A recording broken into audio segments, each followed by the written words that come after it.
We will perform CPR on every patient that is not breathing nor has a pulse, except for trauma cases. The patient's consciousness depends on his pulse, which allows him to breathe. If you arrive to a patient that is unconscious but is breathing, that means he certainly has a pulse. The CPR survey for adults is performed in a couple of stages. We will start with the S stage, safety. Most importantly, your own safety first. Then, get the patient away from any hazard. In addition, ask someone to get a defibrillator. Now, lie down the patient on a hard surface and go on to check their consciousness. Checking the consciousness will be divided into two parts, the verbal test and the physical test.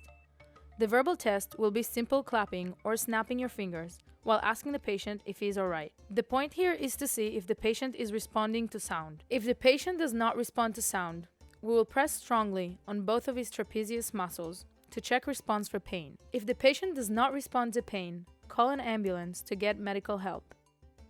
After checking the patient's consciousness, we'll check the patient's breathing in 3 ways. We will listen, look, and feel. First, place your ear proximate to the patient's mouth to listen if they're breathing. In addition, look at the chest to see if it's rising. And lastly, put your hand on top of the chest to feel movement. These 3 tests together should give you a clear view of the patient's breathing condition. If you see after these 3 tests that the person is not breathing, you need to check if the person has a pulse. If a person has no pulse or is not breathing, it means that the brain is no longer getting any oxygen and that 4 to 6 minutes later, the patient will be brain dead. Therefore, in this scenario, we have limited time and have to start resuscitation immediately. First, we start with chest compressions. We perform the chest compressions to imitate the heart's function and get oxygen-rich blood to flow to the brain and the rest of the organs. The chest compressions will be performed at the center of the chest on the sternum. For men, the sternum is located between the nipples, and for women, it's located at the center of the chest at the level of the 2 armpits. We will perform the chest compressions at a rate of 100 to 120 compressions per minute. The compressions will be performed using your wrists at a 90-degree angle with locked elbows. The time of compression will be equal to the time of relaxation. We will never stop the chest compressions as to not drop the blood pressure we have built. In a case where a defibrillator is available, use it. There are written instructions on every defibrillator. Follow them and use the machine as instructed. First step is to press the green button and turn the machine on. Then, put the stickers on the patient's body as shown in the picture, one on the right chest and one a little to the left and below the left chest, as to surround the heart.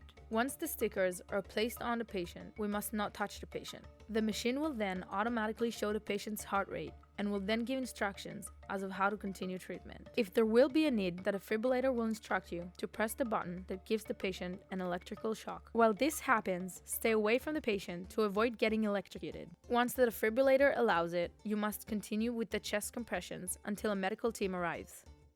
Let's go over the CPR survey again. 1 is the S level, safety. Get the patient away from any hazard while not putting yourself in danger. We will ask someone to get a defibrillator. 2, the A level, airway. We will check the patient's consciousness using verbal and physical tests. 3, if the patient is not conscious, we will call 911 or another emergency service for medical help.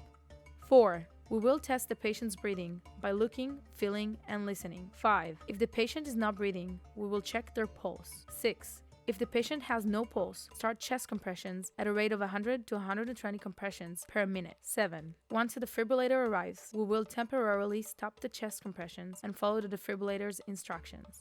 And that's it. Now you know how to perform CPR.